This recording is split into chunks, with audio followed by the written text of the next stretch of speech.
Hello, my name is Christine Yoder, and I will be presenting on the life of Harriet Tubman. So, next slide. Who was she? Harriet Tubman was an escaped slave who fled to the North, who then spent the rest of her life dedicated to helping other slaves and ex-slaves escape the North and their persecution. Throughout the rest of her life, she went back to the South at great risk to herself and led hundreds of other enslaved people north to freedom, becoming the most famous and wanted conductor on the Underground Railroad in the years leading up to the Civil War. During the war, she served as first as a cook, then a nurse, then later on as a spy and a armed scout. And after the war, she dedicated the rest of her life to escaped slaves, not escaped slaves, ex-slaves and the elderly. Next slide.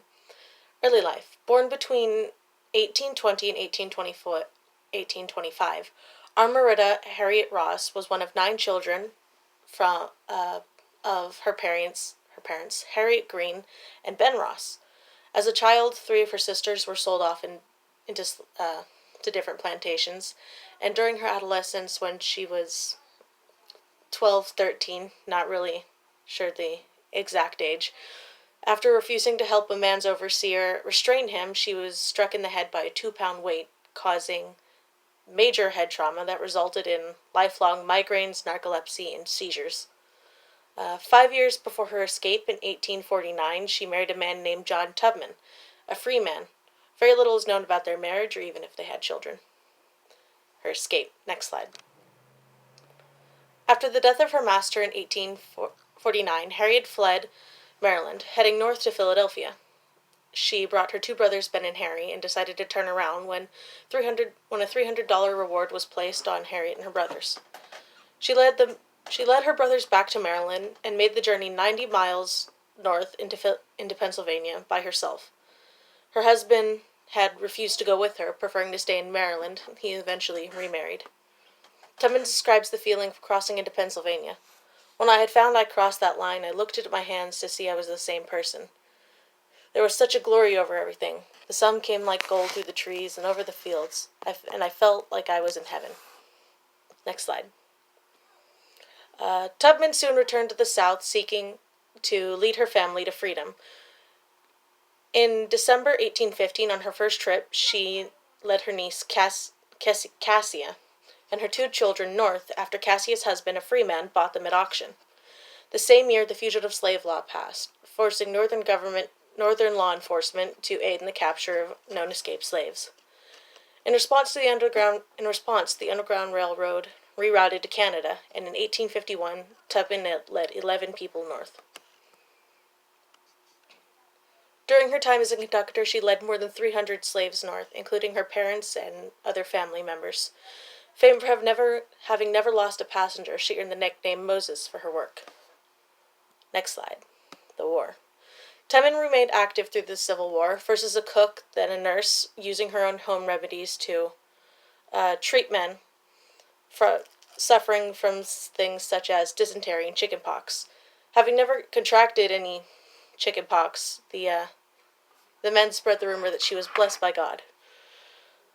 She later became the first woman to lead an expedition in war, guiding the Combahee River Raid, which liberated over 700 South Carolinian slaves. Next slide. Later life. After the war, Tubman joined her family in New York, where she owned a plot of land outside of Auburn. She married Nelson Davis, a man who had been boarding and working on her property, and the 2 had adopted a little girl named Gertie. Her life in Auburn was one of poverty, running a board out of her home and doing odd jobs to pay the bills. In 1988, Nelson passed, and Harriet qualified for the pension he was due from his service in the war. Harriet herself was qualified for a pension, but lawmakers were hesitant to give a woman the same recognition as a man.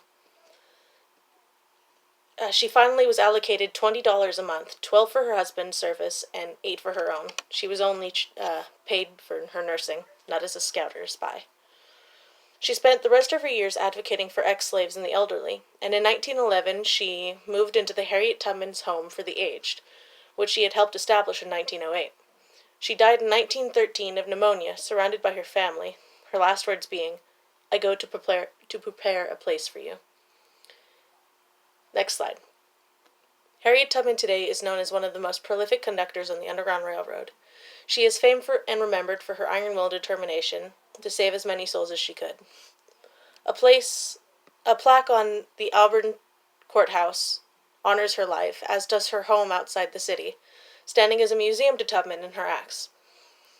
2 state parks are dedicated to her currently, the Harriet Tubman National Park in New York and the Harriet Tubman Underground Railroad Historical Park in Maryland.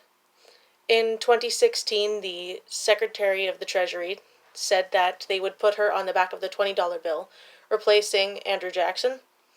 In 2017, the following Treasury Secretary refuted that.